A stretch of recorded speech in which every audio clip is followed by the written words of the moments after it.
It belongs in a museum. So do you. Pick up your fedora, crack your bullwhip, watch out for booby traps, and get ready to punch some Nazis in the face. Because after 15 years, everyone's favorite archaeologist is back for Indiana Jones and the Dial of Destiny. So let's dust off some figures, facts, and stats for this episode of By the Numbers. Back in 1981, after a final budget of over $22 million, shooting in 4 different countries on 3 different continents, and auditioning over 250 actors for the lead role, Raiders of the Lost Ark became the highest-grossing film of that year, thanks in part to its charismatic and tough-as-nails star Harrison Ford, who loved playing Indy so much that he sustained 10 real-life injuries throughout the franchise's 5 films. Why did it have to be snakes? But in Raiders, after working with over 10,000 snakes and other reptiles, running from a 300-pound, 12-foot diameter fiberglass boulder in 10 takes, mind you, and battling up to 130-degree shooting days in Tunisia, Ford and up to 150 cast and crew members finally met their match: amoebic dysentery. Ford reportedly was so sick that he could only work in 10-minute intervals during this infamous sword fight scene. Well, this infamous cut sword fight scene that they scrapped.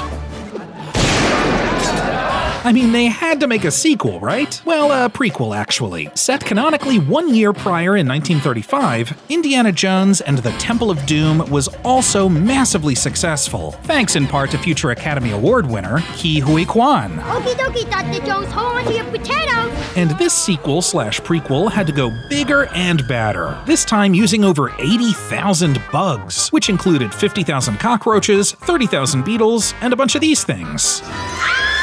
And fun fact, 75% of these bugs actually escaped by their last day of shooting. The massive temple set was made from 5,000 sheets of plywood, 700,000 feet of timber, and 250 tons of plaster. Plus, the 300-foot-high climactic bridge-cutting sequence was filmed with 10 different cameras in one nerve-wracking take. Then there was the final installment, The Last Crusade, which grossed more than the previous 2 films, thanks in part to Sean Connery playing Indy's dad. Dad? Oh, Dad! Oh, Dad! What? Despite only a 12-year difference between the 2 actors. And hey, what kind of weird, creepy, crawly stuff did they use in this one? Well, only 2,000 rats. Luckily, unlike Indiana Jones, Harrison Ford has only love in his heart for all of God's creatures.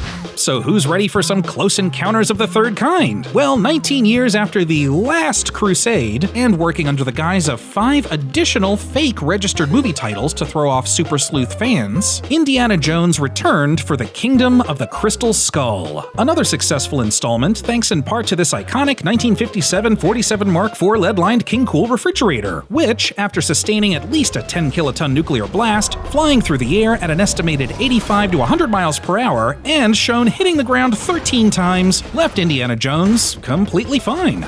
Sure, bombs are scary, but let's talk about quicksand. I'm calm. No, it's a dry sand pit. I'm sinking, Quicksand but I'm is a calm. mix of sand, mud, and water. To escape it, one would need 100,000 newtons of force, equal to lifting approximately 7 1993 Nissan Altimas, meaning this poor snake unwillingly used as a rope would need to equal the strength of a Type 304 6x19 or 37 construction stainless steel aircraft cable of at least half an inch thickness with a breaking point of 22,800 pounds to pull a grumpy archaeologist who failed to retrieve at least 6 artifacts throughout 5 films. Sheesh.